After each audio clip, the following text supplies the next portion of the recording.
5 years ago today, on October 1st, 2017, approximately 22,000 people were attending the Route 91 Harvest Festival concert in Las Vegas, Nevada, when that concert was interrupted by gunfire that left 58 people dead in the immediate aftermath, ultimately 61 people who died from that, over 500 who were injured.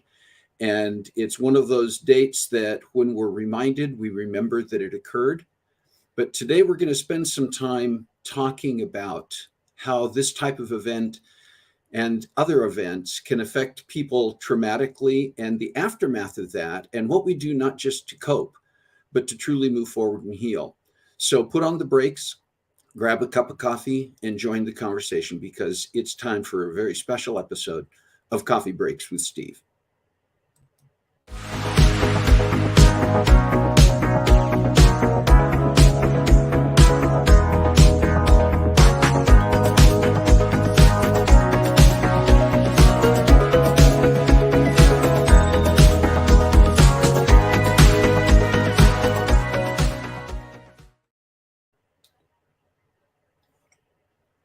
And good morning, and I do want to welcome you this morning to Coffee Breaks with Steve.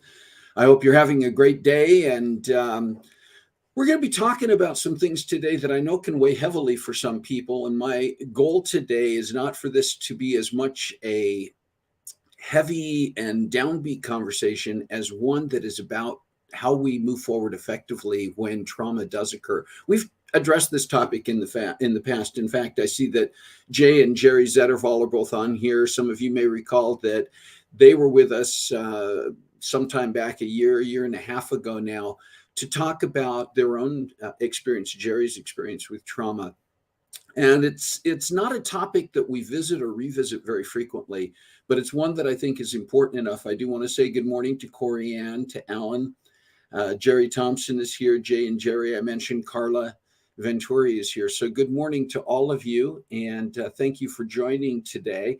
And I'm going to invite you, as we always do, to say hello in the chat as you join us this morning. And when we get into this topic, feel free to share with your own questions, with your own experiences, with your own thoughts. This is one of those things that is very individual for every one of us. And I want us to be able to share our own experiences openly and in a safe place. And that's part of what I'm going to ask today, is let's make sure that we are sharing in a space that allows everyone who shares, including our guests who will be joining in a few minutes, to do so safely and with sensitivity for any vulnerability that is taking place. I'm going to just spend a few minutes today, not very long, talking about some special days this week, partially for time and partially because of the topic we're going to be covering today. I don't want to get into a bunch of weird days that are coming up in the coming week. I do want to mention some birthdays that are taking place this week and acknowledge those. And I want to, first of all, I want to mention a few other people who have joined. Kathy McCormick is here. Good morning, Kathy. Rick Venturi, Shalane Shepard is here. So good morning to all of you. I'm going to introduce my guest in a few minutes. We've been having a few technical difficulties. Her device has been connecting and then not connecting with audio. We haven't had video yet, but we're giving her some time to try to address that. In the meantime, I do want to mention some birthdays this week. Today, October 1st, is Kenley Harris's birthday. Good morning. No, I'm not saying good morning, Kenley. I don't think Kenley's on here, but I do want to wish a happy birthday to Kenley. And on the 3rd, Monday the 3rd, Dawn Shepard. So I know Dawn is not on here, but Shalane, you and Dustin can please pass along our birthday wishes to Dawn. And then on Tuesday, October 4th, my lovely wife, Carol, is celebrating a birthday on October 4th. So happy birthday to Carol. And then October 6th, Rick Venturi has a birthday. So happy birthday, Rick, this week. So for all of you having a special day, enjoying a special day, celebrating a special day, have a great time. And if you're celebrating something this week and I have not had a chance to acknowledge you, maybe I didn't see that you're having a special day, I missed the fact that you got a birthday or an anniversary or something coming up, put it in the chat so that we can make sure that we are acknowledging that. Rick mentions that he likes my hair. It has been a few months since I've gotten a haircut, and I'm kind of experimenting to see what happens if I wait a while longer. That's a topic for another time. All right. Listen, I want to get to our topic today, and I want to introduce our guest. And again, I think that she's well, we don't have video. That's fine. We're just going to go with what we have, which is audio. And I'm going to bring her in here. And first, a little brief introduction. Lisa has been with us in the past, but Lisa Steele uh, is the executive director of the Simulation Center at Pacific Northwest University in Yakima, Washington. She has more than 10 years of experience directing medical simulation centers and operations. And important as well for a part of our discussion today, Lisa has a clinical background as a nurse and has worked in public health. So Lisa, once again, welcome back to Coffee Breaks with Steve. Thank you for being here today for this conversation, because it is one that is not only sensitive in a general sense, but as we're going to be talking about here shortly, it's very personal for you. It is, it is. And can everybody hear me okay? Because I am definitely not able to get cameras still. Yeah. Well, I can hear you, so I'll let people mention in Fantastic. the chat here if they can confirm that. But it sounds like we're getting your audio at least, and that's fine. And we are getting confirmation that we can hear you. So, Lisa, one of the things about this in my introduction, I mentioned that October 1st is the fifth anniversary of the Route 91 Harvest Festival in Las Vegas, which ended abruptly with the shooting that took place there, the mass shooting. And we have gotten into this mode, I guess, that I mean, I hate to use the word that we've become desensitized, but we almost begin to see these things. They still shock us to some degree, but we've become somewhat desensitized to this idea of mass shootings. And we have certain buzzwords that come in: mass casualty event, and mass shooting, and we it becomes something that, again, for lack of a better term, gets somewhat sensationalized, and that the media jumps on it. We are very interested in knowing more about it, but it's almost, in a way, at least feels at times like it's like watching a train wreck. Like you don't want to watch, but you can't look away. And as things continue to come up, and I'm just going to mention briefly, and I want to turn most of this time over to you to just share your own experience. But I think about events like 9/11, where it's we remember it every year. I Mhm. mean, we watched it unfold. Most of us, if you were alive at that time and old enough, we watched it happen live, and so there was something of a sense of a personal hit of being there, being involved, and yet there have been so many of these other types of events. I hate to put it that way, but these mass shootings and these other events in schools, in public places, this concert, that unless we're reminded by someone, either in the media or someone we know who has a personal experience, the dates passes by. I can remember when the Columbine shooting was something that we remembered the date, and the media revisited that every year. And now there are so many that all we do sometimes is hear about the one that happened a month ago. So, saying all of that, I would like you to share a little bit about your experience, because you were at the Route 91 Harvest Festival concert that night. I was. So, Um, so go ahead with your story and your experience. yeah, so and I think you're already hitting on some key pieces. For me, it's a mass shooting. It's the one that's known as the most casualties, the most gruesome, the most impactful we've had in the States. To be fair, it does nothing comparatively to some of the other countries and what they've had. And I think that gives that relevance of everybody's had an experience, everybody's had a circumstance, and Mhm. whether it's touched you personally, whether it's touched you emotionally, whether it's touched someone you care for. Um, and those traumas are all similar in so many ways. Yeah. Um, the desensitization, I think it's a great way to put it. I don't think our media helps us with that. I think that our media likes to highlight the gruesome, the gore, and the crazy. And I think that the people like to see it. So, working in healthcare, that concept of desensitization, it's common and it's often critiqued, not even intentionally. I worked in hospice for a long time, so death for me is desensitized. That is a reality. Um, we desensitize ourselves to exposures that we have to relive on a regular basis. Yeah. Anybody that's lived through struggles in a relationship or um, any type of an experience. I mean, school, everybody who's been through school, we have some traumas there if we're fair. Yeah. That test is a little stressful. I don't think that there's any one trauma that's worse than another. I think that it's individualized. I think that everybody's healing process is individualized. And I think that's where you'll hear me focus quite a bit Hmm. is on the individual journey. Um, so for the shooting itself, I was there. There was myself along with two of my girlfriends.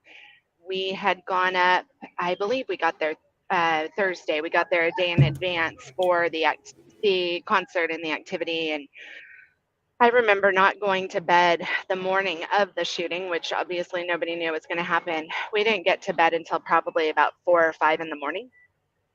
Um, so where it ended abruptly, it's funny, my first thoughts were, or it became a really long, drawn out night, Yeah. because that's how it felt. Right. I had gone to bed around 4 or 5. I don't do well sleeping past the daylight, so we can imagine how much sleep I had gotten. And I was back up and working. I went down to a little cafe that I still go back to. It's one of my absolute favorite places in the Tropicana in Vegas. And I think that hits on one of the other key pieces in trauma is you can hyper focus on the negative or you can redirect to the positive. There are plenty of positive memories I have in Vegas that I try to hold to so that I do not get consumed by the negative of one night, of 10 minutes, if we really look at it. Um, I went down to a cafe. I was working. I had just relocated up here to the Pacific Northwest. And then the girls finally called me around 2 o'clock in the afternoon and were ready to get up. So I had had a long day.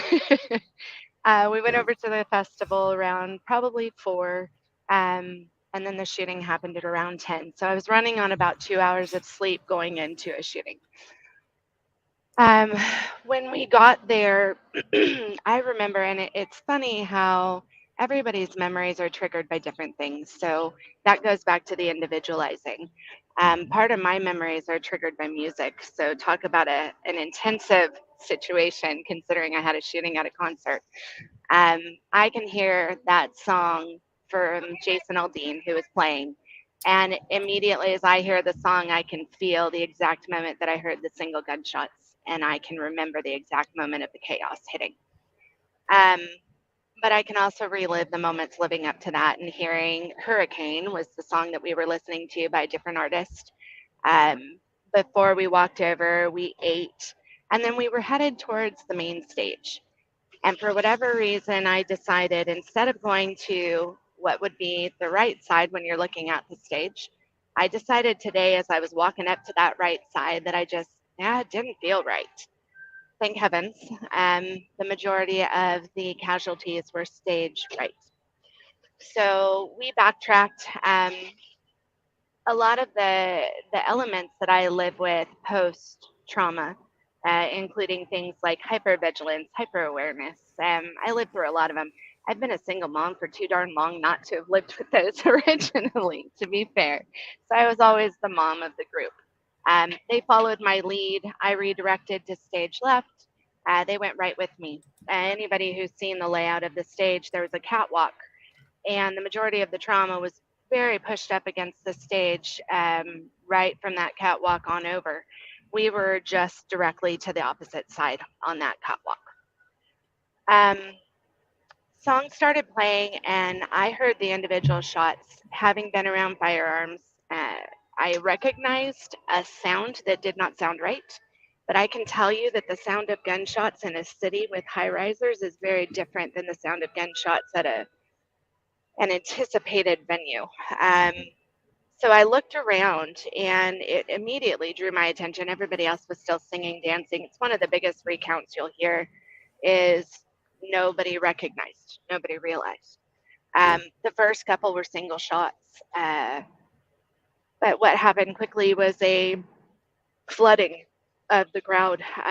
You'll see records of anything from um, being able to take out 90 shots in about a 10-second span.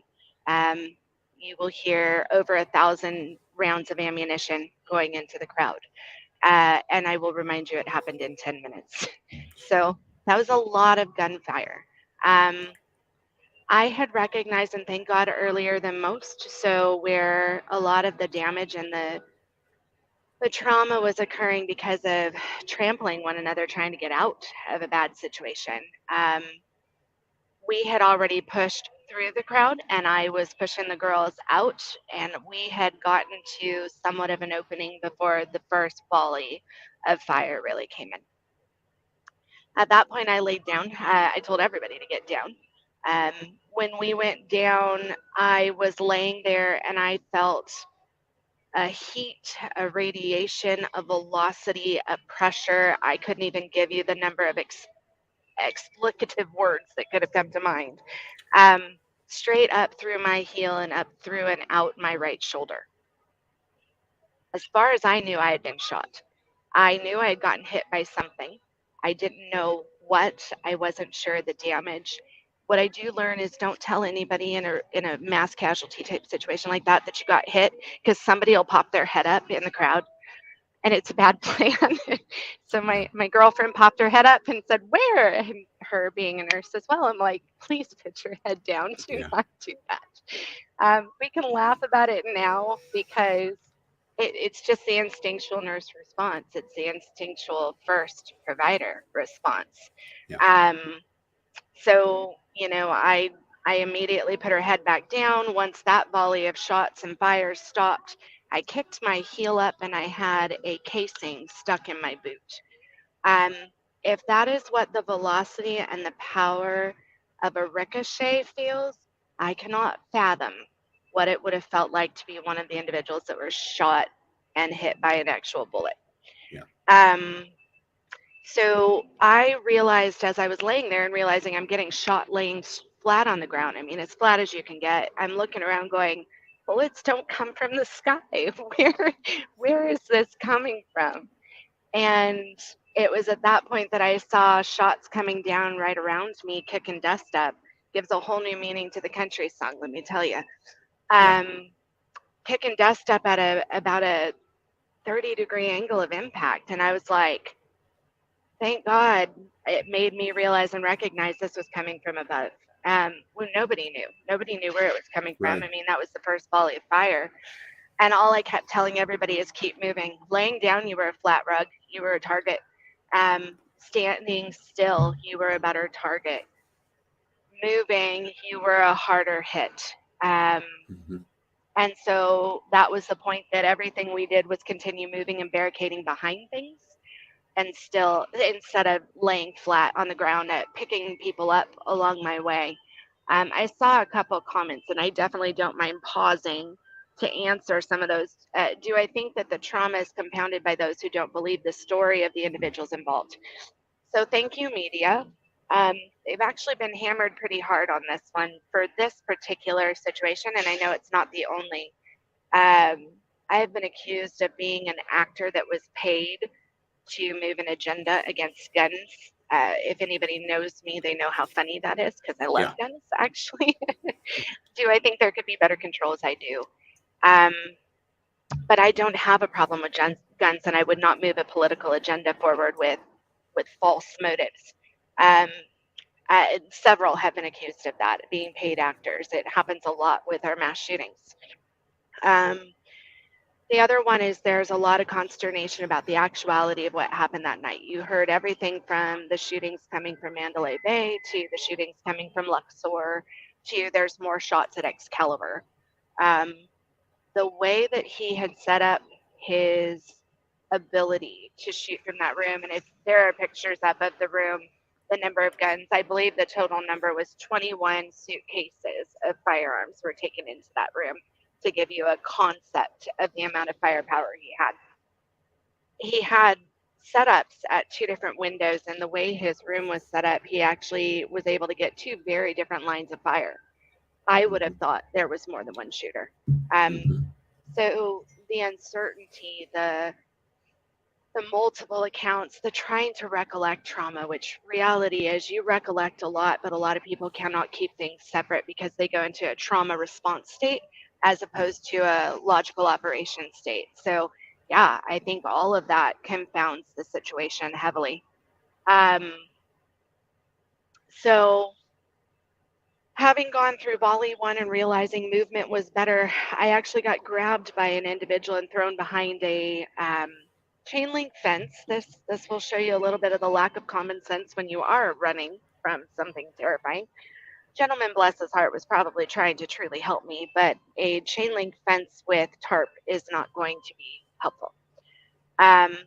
We ended up staying there for a minute, hearing things like, it's getting closer, he's coming closer. This is still that uncertainty of, is the shooter in the crowd? Is the shooter coming from above? I was pretty confident by that point that it was not in the crowd, and if it was, that it was still from an elevated angle. So I was trying to get as many of them as I could to keep moving. That particular gentleman disappeared, and I realized the number of alcohol intake components and potentially other Mm-hmm. substances going on in the middle of a concert. Who was really rational about what was going on and not may not have been intentional. I was able to get up. I got some people to continue moving, and then I remember the next volley coming. The one that I was behind that chain link fence, it was the second. The third volley, we were in the middle of a straightaway, and you could hear the bullets going by. There was no piece of me that thought I was safe or in a place that I was not going to be shot at any point.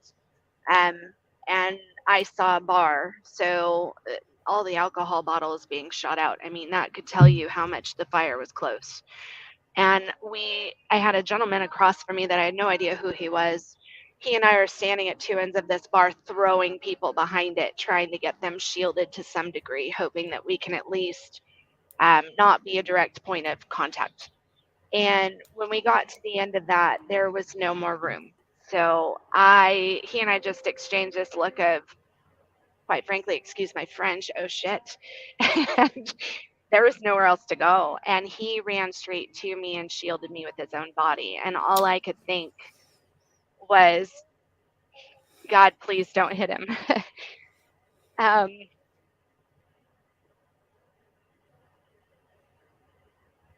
For me, the hardest part is not helping. Talk about that, because you have just spent the last few minutes talking about the people that you moved and tried to move to safe places. So talk about that part that haunts you and why you think that haunts you. Woo, come here, Axel. So what haunts me the most, as a first responder, you're trained to run into the fire, not out of it. Mm-hmm. He was not the first that shielded me. He was actually the second. Well, the first, and then I had a second later. It's my job to protect people. It's not their job to protect me. That's really where it centers. And it's not that you can't accept that protection, but I was already battling every instinct in me to go back. I knew I had already run past one person that I couldn't even get to be responsive, bleeding out. And thank God for your trauma training. Yes, you are supposed to go back, and yes, you are supposed to help, but you are also taught in a civilian scope. You have to get safety of the scene before you can do anything else. Right. And so that, coupled with the fact that I am a single mom and I had two kids at home at the time, good Lord, 2017. So my son was 15 and my daughter was 8. It's real hard to tear, and a part of my past and my story, I quit medical school because of that exact tear. Mm. I loved trauma. I loved the emergency room. I loved the being there and being able to keep my calm and collective when others fell apart. And it was a place I knew I could be and I could help. Um, it's when you have to decide between your family and a stranger. For me, Hmm. that's not a choice. It's it's a life. Hmm. So I moved myself out of trauma-ridden world to keep myself from overstepping that bound. And it Hmm. was a hard choice, but it was the right choice. For my kids, I know it was the right choice. For my career now, my goodness, I can't fathom my life without what I do now. So I believe everything happens for a reason. Even the velocity I felt up all the way through his shoulder, had I not been hit, I would not have known it was coming from above my head. Um, how many more people would have laid flat on the ground and just waited to be hit? I don't know the answer to that. Um, there's a security officer that's taken a lot of heat from the Mandalay Bay. It was actually first on scene for seeing the shooter and, well, finding out there was an issue and a concern, and he actually got shot. And there's variability in whether he was shot before the concert shooting or after or during. What I can tell you is back to that piece of everything happens for a reason. Um, had he not been there, he was the only reason we got a break and a breath to be able to move. And Right. it truly was the action that was happening at the Mandalay Bay that was giving me an ability to pick more people up and move them, that was giving people around me an ability to relocate and get out, that was giving responders that were right in the heat of it the ability to pick someone up and get them to cover. Yeah. Had I been stage right, I have no doubt I would not have left. Again, everything happens for a reason because the number of people that I picked up on my way out, the number of people that my football player style guy, my good Lord, don't run into a man that size. He doesn't move. But darn if you don't try when somebody's not moving to get them Yeah. to move and recollect and realize he wouldn't have moved. And there were bullets flying past my head, so you knew they were flying past his. So it's a tough choice. I know I helped a lot, but I will never fully give myself permission to have left and not stayed because I had a capacity and a scope that many people there may not have. Can we talk a little bit based on all of that about the mental health journey since and your perspective on what a mental health journey for anybody looks like? Because we do tend to lump it together, two things, and I'm not going to spend a lot of time on the first Yeah. point, but I want to mention it. There is a tendency where the media is concerned, particularly after something like this. A lot of time is spent talking about the mental health and the background of the shooter. We're not Yep. mentioning the shooter's name here. We're not going to. We're not going to Nope. focus on the shooter. We're going to focus on the people like you who were there, who were impacted directly, for those who died, the families that they left behind, and those who were wounded physically, but also 22,000 people in that crowd.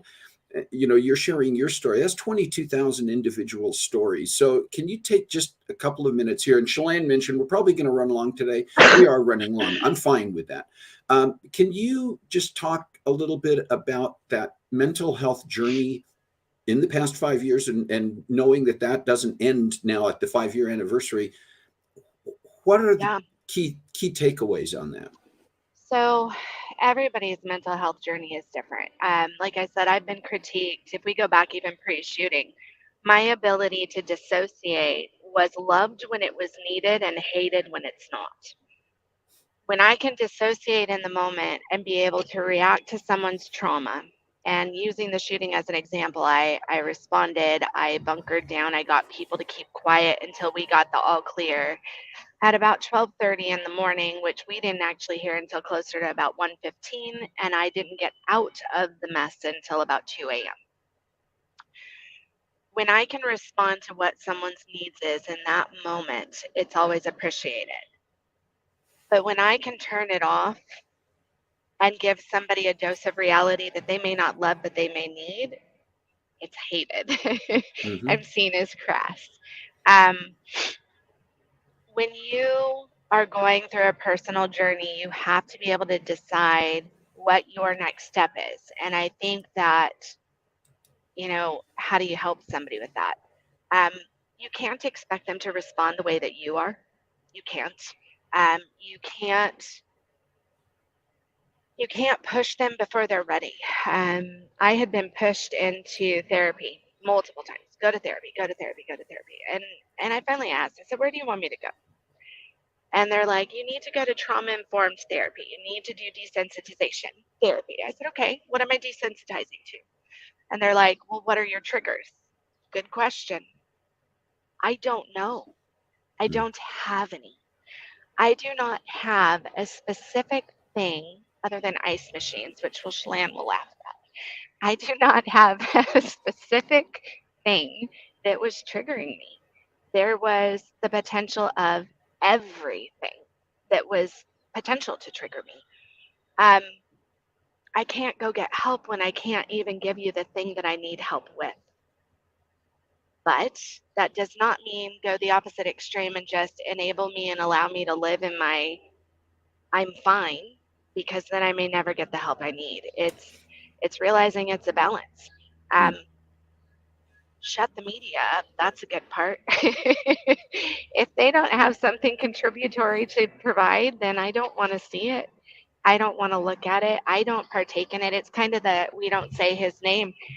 He's never gotten a name from any of us. We call him that guy. And usually with a F that guy in front of it, it's a country crowd, so figure the odds. Sure. but he doesn't get a name. When we count our numbers, we say 60 because 61 counts him. And quite frankly, he took his own life. It's a different journey for everyone. Mine has been slow. I've really done well, and part of my journey has been teaching mental health to other people. I taught a mental health class within like a week of coming home on crutches. Oh my gosh. And I was okay doing that. Did I get teary-eyed at one point? Sure I did, kind of like I did here, but that's not bad. Right. It's part of my healing. It's allows someone to be there. One of the biggest pieces of advice I can give anybody, anytime someone cries, and this actually comes from my training in hospice more than it does my experience, leave them alone for 15 seconds. Don't touch them. And you're all going to kind of think, what? We want to comfort. We want to jump in and comfort and fix it. I want to hug them. Yeah. Well, if you ever notice, as soon as you touch someone before that 15 seconds, if they are like me, they will stop. And most people will. They will stop crying. They will stop having that release. They will stop reacting. They will stop feeling because it hurts to feel. But if you let them have 15 seconds, they're going to keep crying, and you're going to be able to comfort them through it instead of stop them from it. Wow.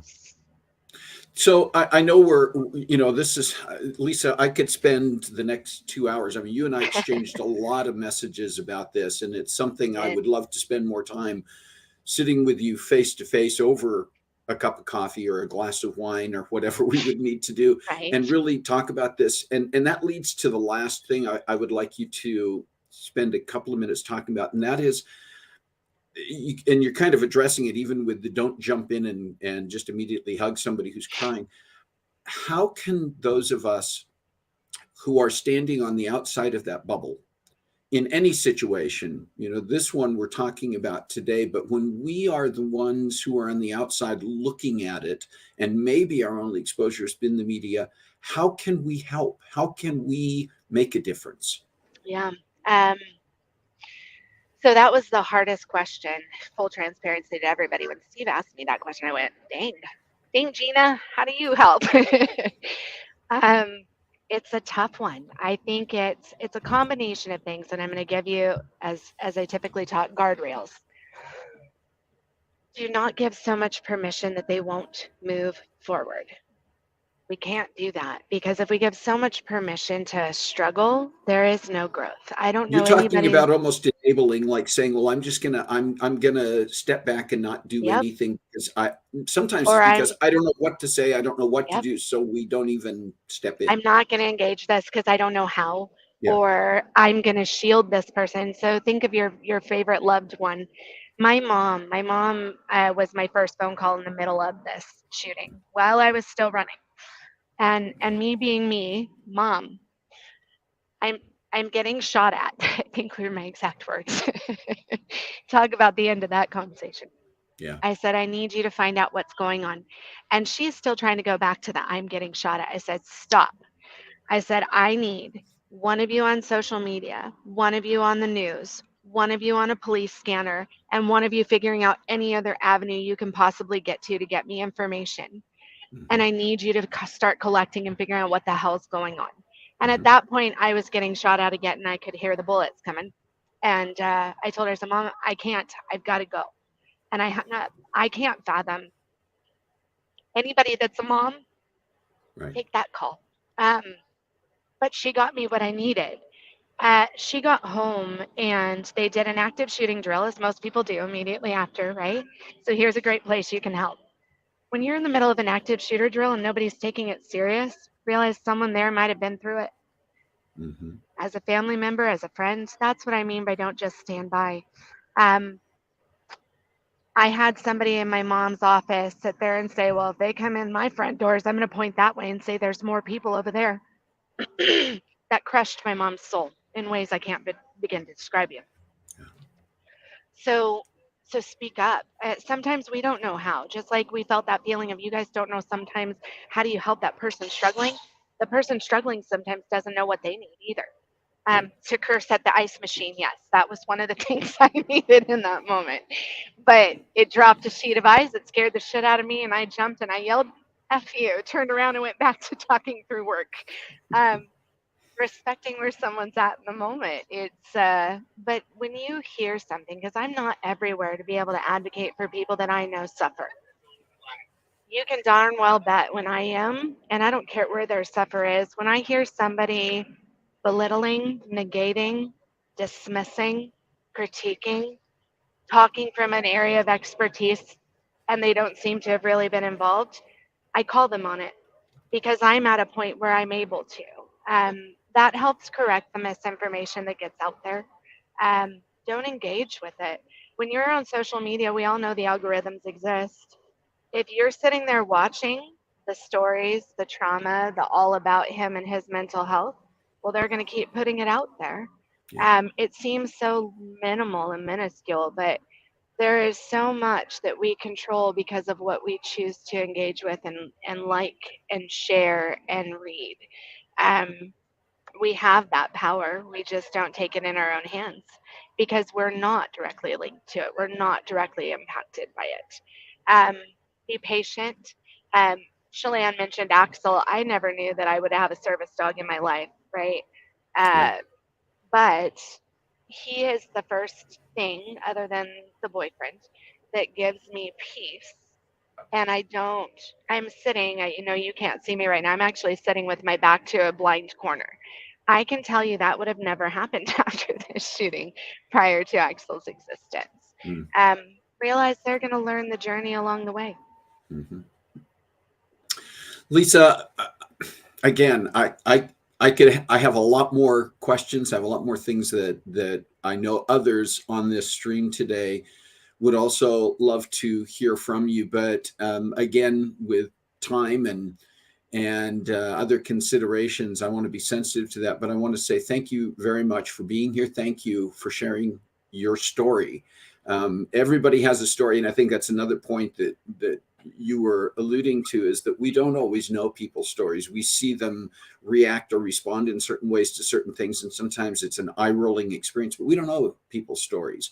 Right? Thank you for being transparent enough and caring enough about how your story can affect others to share it today. Thank you for being with us. And I look forward to, hopefully before too much longer, being able to sit down and have a more in-depth conversation with you in person, because I learn a lot. Absolutely. So take care of yourself, and we'll talk soon. Thanks, everyone.